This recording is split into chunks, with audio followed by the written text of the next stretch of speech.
ஒரு கதை ஒரு இடத்துல வாசித்தேன். ஒரு கணவர் மனைவி, நல்ல முதிர்ச்சியான கணவர் மனைவி, ஒருவர் மற்றவரை புரிந்து கொண்டு வாழ்க்கை நடத்தியவர்கள்.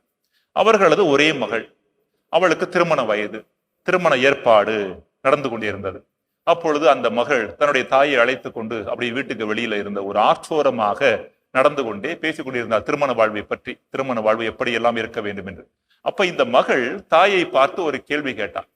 அம்மா, நீயும் அப்பாவும் நல்ல சந்தோஷமா இருக்கிறத நான் பார்த்துக்கிட்டு இருக்கிறேன். எனது திருமண வாழ்வும் இது போல இருந்தால் நன்றாக இருக்கும் என்று எண்ணுகிறேன்.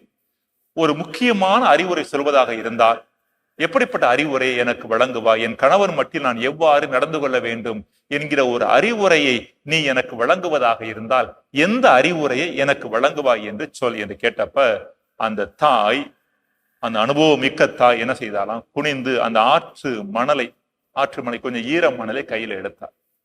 கை நிறைய மணல் இருந்துச்சு. இப்ப மகளை பார்த்து கேட்டார், என் கை நிறைய மணல் இருப்பது உனக்கு தெரிகிறதா? நல்லா தெரியுதுமா. இப்ப நான் என்ன செய்ய போறேன்னா, இந்த மணல்லாம் காத்துல பறந்துருமோன்னு பயமா இருக்கு எனக்கு. இந்த மணலை நான் என்ன செய்ய போறேன், பாதுகாக்க போறேன் அப்படின்னு சொல்லிட்டு அப்படியே கையை வைத்து மூட ஆரம்பித்தார். எந்த அளவிற்கு மணலை இறுக்கமாக பிடிக்க ஆரம்பித்தாரோ அந்த அளவிற்கு மணல் கையில் இருந்து நழுவி வெளியேறி கொண்டே இருந்தது. இருக்க இருக்க நிறைய மணல் வெளியேறிடுச்சு. கடைசியா கையை திறந்தா கொஞ்சம் மணல் தான் இருந்துச்சு. அப்ப அந்த தாய் சொன்னாராம், என் கையில மணல் இருந்தது, அதை பாதுகாக்கணும் தான் நினைச்சேன். ஆனா பாதுகாக்கணும்னு நினைச்சு இதை நான் இழந்து விட்டேன்.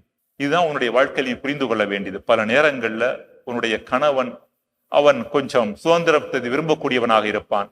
முதல்ல அன்பு நிறைய இருக்கும். ஆனா அவனை பாதுகாக்கிறதா நினைச்சு வெளியில உள்ள பிரச்சனைகள் இருந்து அவனை பாதுகாப்பதாக நினைத்து கட்டுப்படுத்த ஆரம்பித்தாய் என்றால் அங்கு அன்பு குறைவதற்கான வாய்ப்பு இருக்கிறது என்று சொன்னாராம்.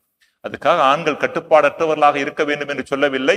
பெண்கள் அவர்களை அப்படியே அவர்கள் இழுத்த இழுவைக்கெல்லாம் செல்ல வேண்டும் என்று விரும்பவில்லை. இரண்டு பேருக்கும் உள்ள உளவியல் வித்தியாசங்களை புரிந்து கொள்வது அவசியம்.